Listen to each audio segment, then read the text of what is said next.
Welcome back muli mga kaibigan sa bagong muling mga balita na ating mapapakinggan at mapapanood dito sa channel ng Bayan, ang Bayang Pinas. Dito ating matutunghayan ang mga bagay na nangyayari sa ating bansa, partikular na umano sa loob na mismo ng gobyerno at lalong-lalo na dito sa kasalukuyang administrasyon. Ngunit bago ang lahat, kung bago ka pa lamang sa ating channel ay siguraduhin mong ikaw ay mag-subscribe, pindutin ang notification bell at syempre piliin na rin ang all upang lagi kang maging updated sa mga balitang bago, totoo at walang bias. Syempre mga kaibigan at kung mga ating mga solid viewers naman dyan ay maraming salamat naman po sa inyong walang sawang pagsuporta. At huwag din pong kalimutang magpakita ng suporta sa ating channel sa pamamagitan ng pag-like at pag-share sa ating mga videos. At syempre mga kaibigan, kung meron ka naman pong hinaing at opinyon, ang ating comment section ay bukas para sa inyong mga opinyon at mga hinaing at kung ano po ang nais nyong sabihin sa ating mga gobyerno upang mabasa na ito. Heto na nga mga kaibigan, atin nang panoorin at pakinggan ang balitang ito.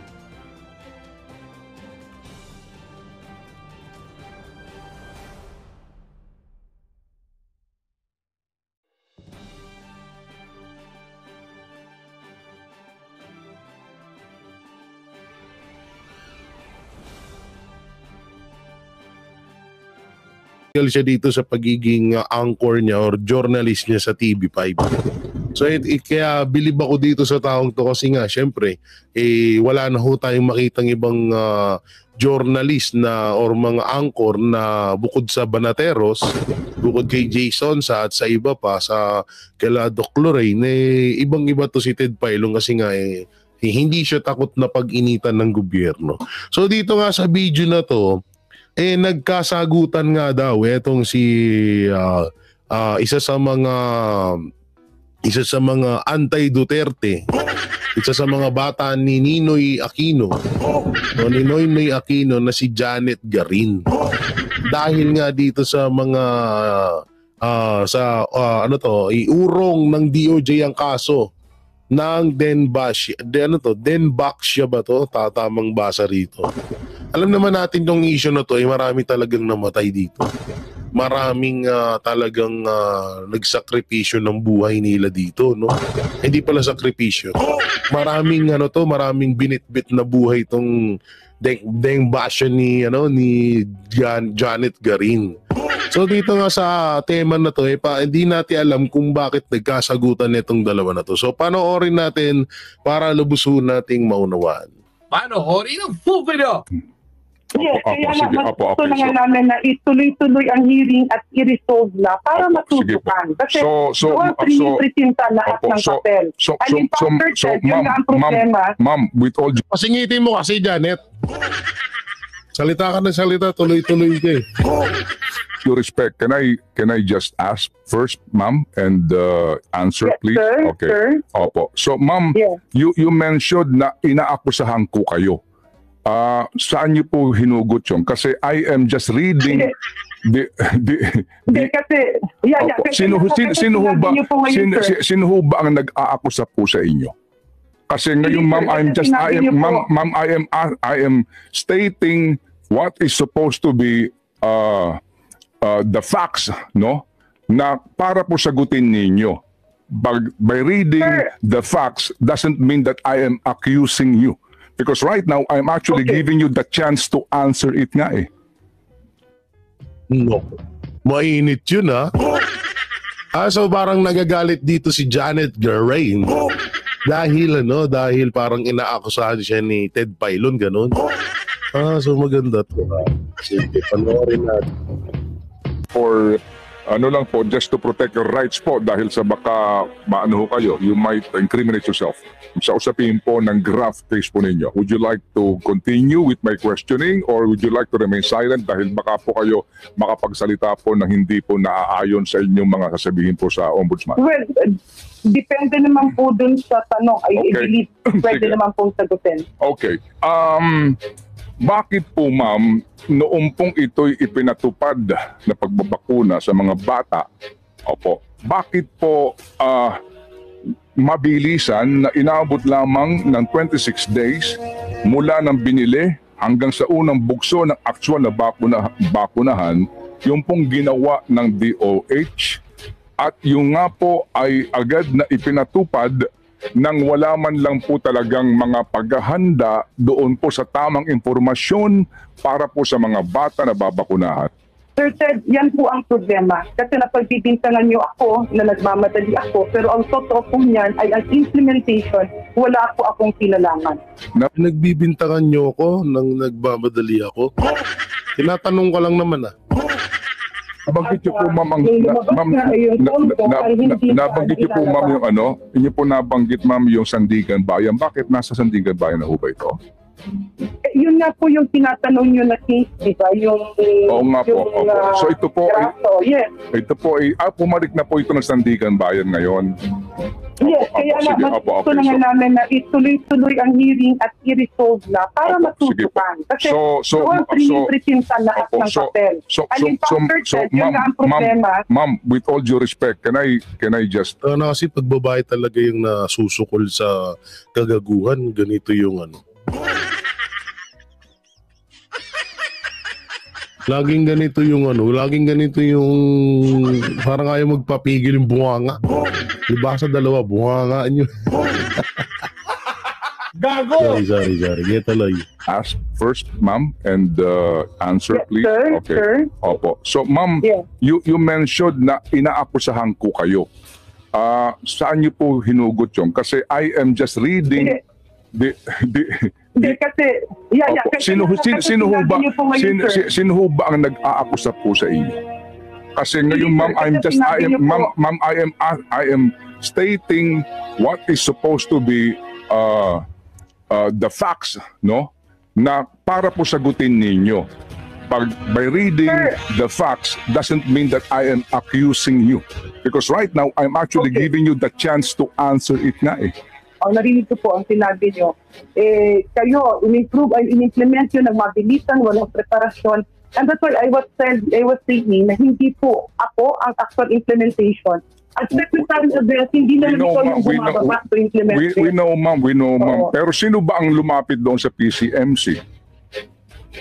Hindi, ayun po ay ayon dun sa meeting na nangyari. At even before, yung sa measles and mumps na bakinahan, yung nagkaroon nga ng parang expansion ng ating... Ito yung hirap pag nasusukol na no? Hindi pong yung parang corner ka na. Corner ka na, tapos wala ka nang maidahilan, tapos parang gagawin mo, gusto mo magpawa effect na, parang inuhusgahan, huwag nyo agad ako husgahan ng ganun. Huwag nyo muna ako husgahan ng ganito, ganyan. Then ASCAP immunization and measles, mumps, diphtheria, and tetanus, kakibat doon yung PCMC dahil sila ang may mga eksperto. Opo. Sige po. Okay. So patuloy po yan doon sa mga meeting, sir. Opo, sige po. Kung ito po ay pending na nga kaninyo sa Sandigan Bayan, sige po. So hintayin po natin ito. At bakit isa pa sa tanong dito, bakit hanggang ngayon malaya pa to? Ang alam ko kasi merong si Janet Garin dito sa issue nga ng Baksya ba yan? Tama babasa? Deng Basya. Deng Basya. Alam ko may kaso siya dyan eh. Pero isa rin to si Janet Garin sa Malaya. Malaya siya dahil kakampi siya ng administrasyon. Parang si Franz Castro din to, may kaso pero malaya. Isa rin sa pinagtataka ko yun dito. At ito naman si Manong Ted naman, good job Manong Ted, at talagang kailangan mo talagang barahin. Hindi kasi ito kasi napanood ko to din sa full video niya. So hindi ko na lang pinalabas yun dito. Ito pinili ko yung shortcut. Kasi nga parang ang ginagawa dito ni Janet Garin kay Ted Pailon parang sinisindak niya rin. Sinisindak niya si Ted na parang kasi pinapaano siya hindi naman totaling hinuhusgahan siya niya totoo napakapabor ng mga tanong kay Janet Garin. Kaso parang nabuisit itong si Janet kasi parang nasukol siya. Parang hindi siya prepared dun sa katanungan ni Ted Pailon. Ang akin lang dito sana isa din to si Janet Garin sa panagutin. Dahil alam ko may kaso din to eh. No, hindi ko sure kung ilang kaso yun, pero alam ko may kaso to kasi dami nga ding namatay dyan sa Dengbasya na yan. So sana managot. So dito muna tayo, no? Dito ito, may mas matindi pa tayong pag-uusapan. Ito, yan. Oh, dito na lang din tayo kumuha sa isang video na kung saan ay etong si Amy Marcos at Tolentino ay binutata ni Attorney Salpanel. So eto, panoorin ho natin. Sino pang bumagsak? Ito, Tolentino, Francis Tolentino. Ay, dapat talaga bumagsak yan. Dahil saka never naman makakapasok yan eh. Attorney, sa survey po ng SWF, Ang sakit nun. Ay, talagang dapat bumagsak yan. mukhang nalalaglag yung mga ilang pambato ng administrasyon. Benhur Abalos, ang layo. Amy Marcos. Ay, dati nang malayo yun. Parang never naman pumasok yun. Oh. Si Congresswoman Camille Villar, wala rin sa... Sino? Camille Villar, wala rin sa top 12, top 15. Top 15 siya. Ano siya? 12 Pero to sa 14. tingin ko, yung si Camille Villar, baka pumasok yan kasi bagong mukha. Walang record na masama. Tapos, sino pang bumagsak? Ito, Tolentino, Francis Tolentino. Ay, dapat talaga bumagsak yan. Dahil saka never naman makakapasok yan eh. Sino ba? Grabe yun. Hindi, ang hirap kasi kay Francis Tolentino, sa totoo lang, para siyang si Marcos Jr. Sala sa init, sala sa lamig. Hindi, totoo yan na. Ganyan ang gawain nito ni Francis Tolentino. Kaya medyo talagang kahit ako, kinaayawan ko to at di ko naman binoto rin yan. Ano kasi siya, yung kapag kung saan yung may popularidad, may pagkakataon na mapapakinabangan niya yung isang tao, doon siya. Isa sa mga pinakapangit na yan, isa sa mga pinakapangit na gawain ng isang tao. Na kung kailan lang ikaw may pakinabang doon sa tao na yon, doon ka lang niya makikita at makakasama. Pero pag oras na ng gipitan, wala ka na. Kaya nga yung sinasabi ni Senator Robin Padilla na napakaganda ng isang gawain ni Pastor Apollo Siquibuloy na hindi niya iniwan sa oras ng kagipitan si Pangulong Duterte. No? Ayun yung isa sa mga para din sa akin, isa sa mga katangian ng isang tumatakbo bilang kung saang manghanay ng gobyerno ang kanyang itinatakbo. No? Alam nyo, napakaganda ng ganung mindset dahil doon pa lang talaga may kitaan mo ng prinsipyo at may dignidad ng isang tao. No? Pero kung katulad ka ni Francis Tolentino na nandiyan ka lang pag may kailangan ka, nandiyan lang pag popular yung tao, may kita ka dyan, pero kapag wala ka ng lakas, wala ka ng kapangyarihan, lalayasan ka, pangit ho yun. At ang tawag po doon ay balimbing. Gago! No, kaya talagang ayoko. Kahit ako ayoko rin kay Francis Tolentino. Parang ano lang yan eh. Parang Amy Marcos. Boy version nga lang. Alam nyo, maganda balang araw, baka mag-tandem tong si Tolentino tsaka si Amy Marcos. Baka mag-tandem to Vice President tsaka President. Ang balimbing at ang mangga. Gago! Hindi, promise. Isa sa pinakapangit yun. No?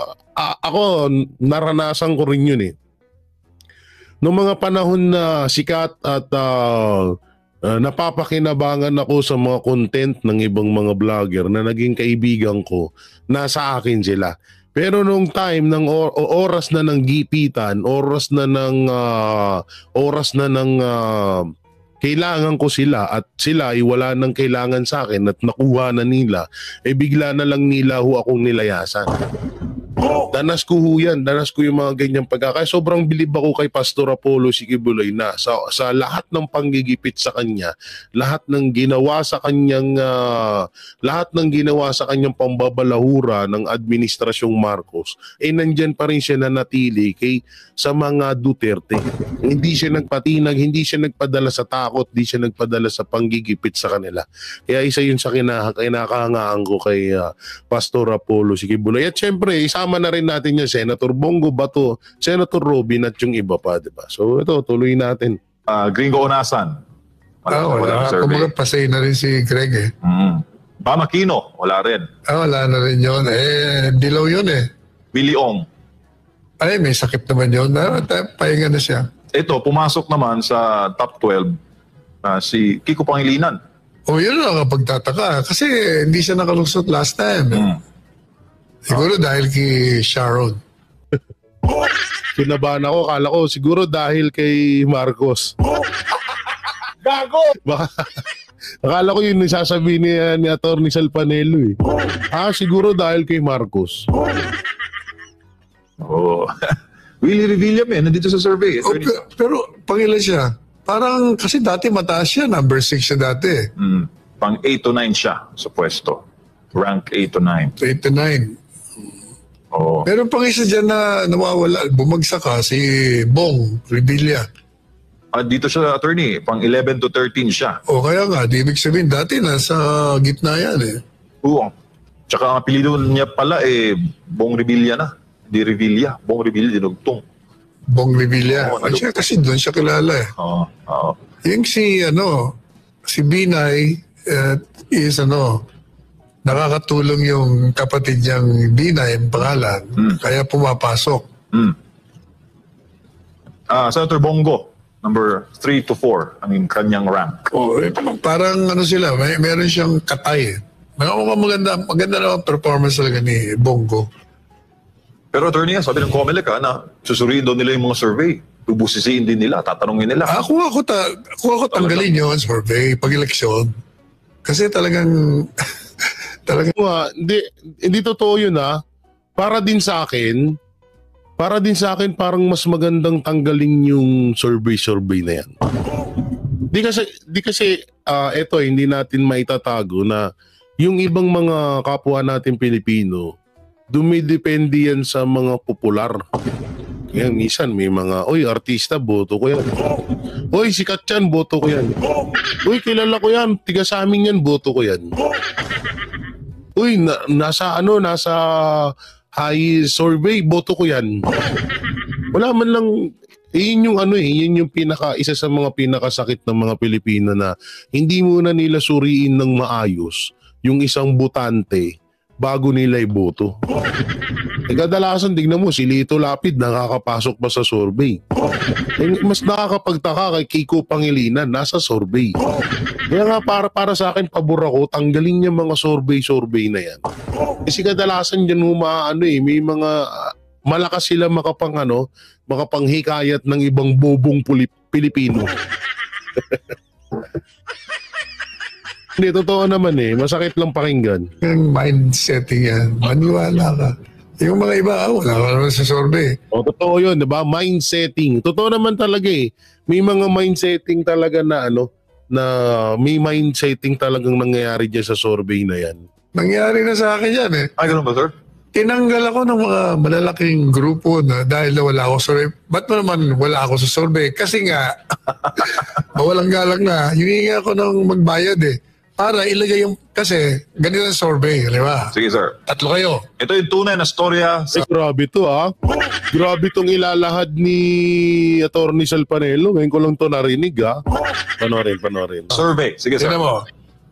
Tatanungin ka, sino dito ang gusto mong maging senador? Halimbawa, meron silang 15 pangalan. Kung wala ang pangalan mo doon, paano ka masasama sa survey? Kuha mo? Hindi, siyempre, ang nasa survey, yung 15 lang. Tama. Kung wala yung pangalan mo na isasama ka sa tinatanong, wala. Hindi mo sabihin, ba't wala dyan si ganito? Hindi, ito lang. Alin dito sa 15? O, yan ang problema dyan. Tsaka hindi lang libo pinag-uusapan dyan, Attorney. Oo. Milyon. Maniwala ka. Kaya sa akin, wag na yung, isurvey nyo na lang yung kung payag ang tao sa administrasyon na ginagawa. Buti pa yun, wag na yung mga popularity kasi lalo na sa eleksyon. So talagang kaya pala sinasabi ng iba na magastos talaga tumakbo. Kasi ultimong survey pa lang, bayad na.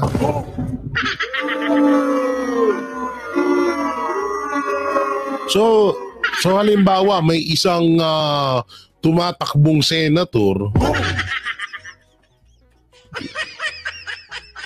May isang tumatakbong senator na ubod ng yaman. Tapos todo sip-sip kay Tamba na nakaipon na ng 100 billion. So ibig sabihin basic lang sa kanya yung mga sa survey na yan, no? Kasi binabayaran nga. Grabe pala yun. Dihado yung mga hindi kilala. Siyempre malaking advantage yung kilala, may pera. Pati nga yung ewan ko totoo ba na pumayag ang COMELEC na yung mga kandidato pwedeng gumamit ng vlog? Parang yun yung unang nilang desisyon eh. Mali yun. Kasi, bakit ka pa nagbawal ng mga billboards during the campaign period? Hindi mo na nga pinagbawal yan from the filing hanggang sa makarating campaign period. Pagkatapos, mabayagan mo mag-vlog, o di naka-expose sa mga mukha nila, kandidato. Tama naman. Sino ba? Totoo ba yun? Pinayagan ng COMELEC na yung ibang mga kandidato lumabas sa mga vlog? Panginang yan tinanggal nila sa mga billboard yung mga tapos ngayon lalabas sa mga vlog. Halos kadalasan na ho ng mga tao ngayon sa vlog na nanonood. Kaya nga ginigipit yung mga vlogger ngayon ng mga DDS kasi nga halos lahat sa 100% na populasyon dito sa Pilipinas nasa 90 to 80% po ang nakatutok sa mainstream media. Tawag dito mainstream media ba tama? Sa social media, sorry. Oo. So yung iba ayaw na rin manood sa TV kasi nga hindi nila alam kung tunay ba o ano yung balitang yun. Oo. So yun, ang nangyari tawag dito nakatutok yung mga Pilipino kaya nga todo panggigipit ng Congress sa ngayon Kaya nga todo panggigipit ng Congress sa mga vlogger kasi nga parang ewan ko may mga bali-balita at ito napanaginipan ko din to nung nakaraan na kaya ipinatawag yung mga vlogger na yan bukod sa parang mangyayari dyan parang yung kay Grijaldo na gigipitin tapos ooperan ng ganito ganyan ganito pwede kang makulong, pwede ka naming kasuhan dahil sa ginagawa mo sa administrasyon. Ngayon bibigyan ka namin ng offer, basta sa atin lang to. Eto 1 milyon, kampihan mo lang ang administrasyong Marcos. Panaginip lang naman yan. Panaginip lang naman yun hindi naman masyadong hindi naman masyadong big deal yun. Panaginip ibig sabihin walang katutuhanan. So tuloy. O di useless. Kung minsan, sentido komon lang hindi magamit Mawalang galang na mga kaibigan tayo pero I have to call out your attention on this. Mali po yan. Samantala, Attorney Charles, mensahe po ng ating mga kababayan from an avid viewer, sana nga po ayusin ng mga pension plan sa bansa. So dito na tayo. Ito yung sinasabi ko kanina. Ay, hindi pala, mamaya na pala yan. Alam nyo, tungo ulit tayo doon sa COMELEC. Alam nyo dyan sa COMELEC, may sobrang pagkakamali din talaga dyan. Biruin mo, pangatlong impintra na lang, Halos milyon ng ginagastos nila dyan. Pero ang nakakapagtaka ho dito, ba't hinayaan po to ng mga turonggis man? Bakit hindi nila sinisilip itong halos 150 million na ginastos sa mga balota na nabasura lang? Ewan ko di natin alam bakit ganun, no? Pero yung 25 million na confidential fund ni BP Sara halos inaraw-araw na nila. Halos sinama pa nga nila sa higaan nila. So eto na nga, may papakita na nga ako sa inyo na tinalo si Kimbo, tinalo si Benny Abante. So eto, panoorin natin to. Ay grabe to, oh. Ay grabe talaga, oo. Nakikita nyo ba? Lakihan natin. Yan. Mas malaki pa. Mas maganda, mas malaki. Yan. Yan may kita nyo rito. Etong si Congressman AJ Advincula. Hindi ko alam kung siya ay ipinanganak bang ubod ng yaman. Ipinanganak ba siyang may kutsara at tinidor na gigintuin? O sadyang yumaman lang siya dahil sa pagiging congressman? Hindi natin alam kaya nga tayo ay nagtatanong. Kaso dito kasi, ito yung isa sa mga patunay na katulad nung sinabi ni PRRD or ni dating Pangulong Rodrigo Roa Duterte dun sa Senate hearing na kung saan sinabi niya na yan ang hirap sa mga politiko. Pagpasok, seko ang relo. Paglabas, naka Rolex na. Pagpasok, ang sasakyan, Pajero o mga mumurahing sasakyan. Paglabas, naka Lamborghini na. So, eto yung isa sa mga patunay dun. Grabe to. Hindi ko akalain na may tumalo sa kanila. Pero etong relo na to, pangarap ko to Ito. Kaso mahal 1 million Rolex GMT Master 2 Batman. Pangarap ko na relo yan pero malayo yan sa katotohanan. Pangpagawa ko na lang siguro ng bahay yung 1M na yan. Sa ibili ng relo. Tapos dito meron siyang Patek Philippe Aquana Travel Time na nagkakahalaga ng 6.5 million pesos. Grabe namang mga relo to. Parang ang sarap-sarap. Hindi, alam nyo ito, updated po ako sa, alam nyo yun, yung palabas nila paring Hive. Yan, na nagbebenta ng mga Rolex. So alam ko talaga yung mga presyuhan ng relo ngayon. So ito po ay legit po talaga ito. Na tingnan niyo po, grabe Ito Rolex, pangarap ko itong Rolex GMT Batman na to Kaso 1 million Tapos itong 6.5 million na Patek, talagang alam po nating mahal yan. At dito sa taas, ito yung pinakamalupit. Meron siyang Rolex 2024 pre-owned Rolex Daytona luxury watch na nagkakahalaga ng 3.5 million pesos. At ito ang pinakamalupit. Ito yung talagang hindi mo kayang i-afford. Hindi mo kayang kahit balibalik na rin mo ang mundo, hindi mo kayang bilhin to. Tinalo pa si Benny Abante. Ito na merong nagkakahalaga ng 20.6 million pesos. Relo pa lamang ho yan. At itong relo na to ay si Richard Miles Luxury Watch. Ito po ay congressman ng Imus Cavite, kung saan tiga dyan si yung tropa natin. Munti ko na mabanggit. So dito may kita natin, grabe ang tindi naman nito. Tinalo sila Kimbo. Tinalo sila Benny. Relo pa lang to paano pa yung mga nito? Paano pa yung mga sasakyan? Paano pa yung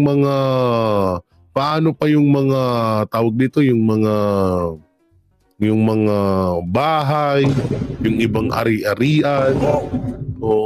Puta na, pinakamura niya yung pinakapangarap ko pa. Yung pala, may mas mahal pa dun. Grabe. Hindi ng korupsyon ngayon, no? O ito nga po pala ay post ni Doc Lorraine Badoy. Yan, no?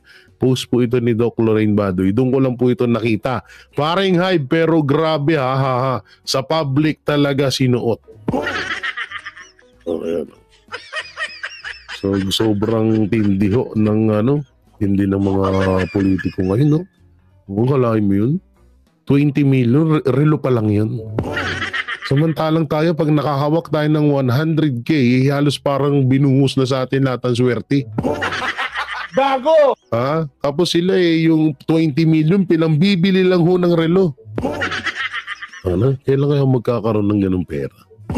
Kasi pag nagkaroon man ako ng 20 million, papagawa ko ng bahay yung lola ko, papagawa ko ng bahay yung mama ko, tapos papagawa rin na rin ako ng sarili kong bahay. Siyempre, nangungupahan lang tayo. Hirap mangupahan, mahal-mahal ng upa, taas-taas ng kuryente. Oo, maabot ng 6,000 bill ko sa kuryente. Tapos yung upa, 6,000 din. Lilipat pa ako ng malaking bahay ngayon na nasa 12,000 per month.